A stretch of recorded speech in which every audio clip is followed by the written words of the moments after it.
Hi guys! Get ready with me! So for today, I am going to Samar. My sister-in-law invited me for their house blessing and also celebration of my brother's birthday. And ako nga'y pupunta sa kanila at makikikain. And bibisita na rin sa aking mga kapatid. Anyways, share ko lang sa inyo guys my new rejuvenating set, Honest Glow. May kasama na siyang toner, at saka serum, and then dalawang cream, pang night and pang day. Yung nakaganda dito is may serum siya, which is maganda talaga sa skin, lalong-lalo na sa ating face. And itong set na to ay napaka-mild lang sa mukha, hindi mahapde. Kaya I really love and enjoy using it, lalo na for an everyday use. And mura lang din. So now, dahil tapos na tayo sa skincare, punta naman tayo dito sa makeup. So first, naglagay ako ng concealer, especially under my eye kasi nga meron akong eye bag. Palagi akong puyat kakanood ng Korean drama. And ayan, blend lang natin. I-blend ng maayos. Maganda yung kanyang outcome sa skin. So kung napansin nyo, hindi ako naglagay ng foundation. Yung nilagay ko lang is concealer kasi nga simple makeup lang naman yung gagawin ko. Usually, I'm using foundation if glam look or may event akong pupuntahan. Kasi nga, maganda talagang gamitin ng foundation para sa pangmatagalan and plakadong makeup talaga. Pero ako, since simple makeup lang naman yung gagawin ko, kaya I only used concealer. And then, lalapatan ko lang ng powder. And ngayon naman, I am using O2O for the eyebrows. Kung napansin nyo, hindi shaved ang aking brows. I-fill up ko lang siya para bushy brows lang tingnan. And kung napapansin nyo, hindi ko siya shiny-shaped kasi nga, simple look lang talaga ang atake natin today. Kaya parang kinakalat ko lang talaga yung sa brows ko. And napansin ko, this O2O brows is super pigmented. Kaya kahit konti lang ilagay mo and then ikalat mo siya sa kilay is okay na. Ito rin ginagawa ko if may lakad ako na nagmamadali and then pang everyday use like pupunta ng trabaho. Pero kapag glam look or may event na pupuntahan, talaga plakado yan. Talagang nakashape yan. Pero ngayon nga, kasi nga, simple makeup lang tayo, kaya okay na yung ganito. Pero tingnan nyo naman, diba? Ang ganda pa rin. Ang ganda pa rin ng result niya. For the cheek, we're using a O2O again with the shade of 4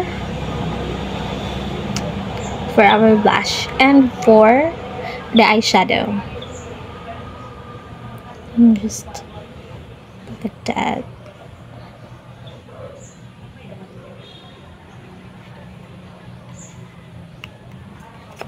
And gagamit tayo ng brush. Pwedeng brush, pwede din daliri ang gamitin. It's up. Sa makeup guys, importanteng alam nyo yung nababagay na color sa inyo. Yung nababagay na color sa skin type. Like me, as a morena, yung mga pinipili ko talagang shades is shade of brown, mga nude, pink, shade of orange. Yun talaga yung nababagay sa akin as a morena. And now, using eyeshadow palette, maglalagay lang ako ng konting glitters. Syempre, with the shade of brown glitters, ilalagay lang yan sa under eye natin para more lively tingnan ang ating mata.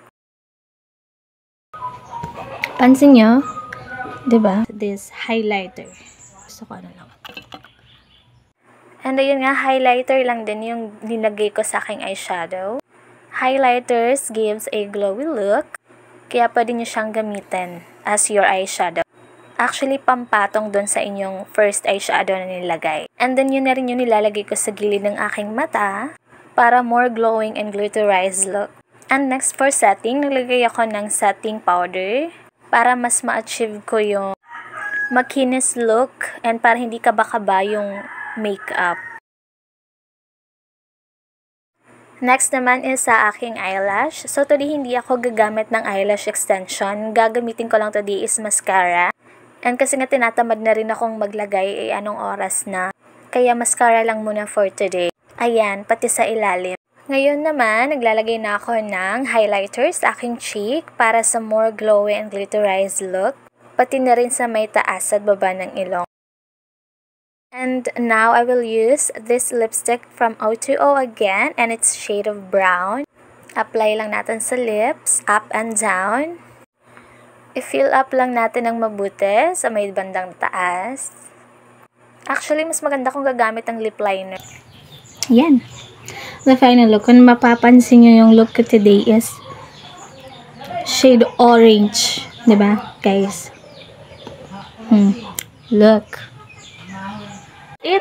This is our look for today. A simple makeup. Ngayon, mag-ayos na lang ako and then aalis na. Bye!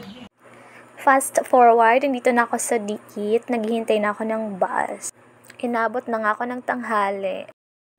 Finally, after 1,000 years, nakasakay na rin.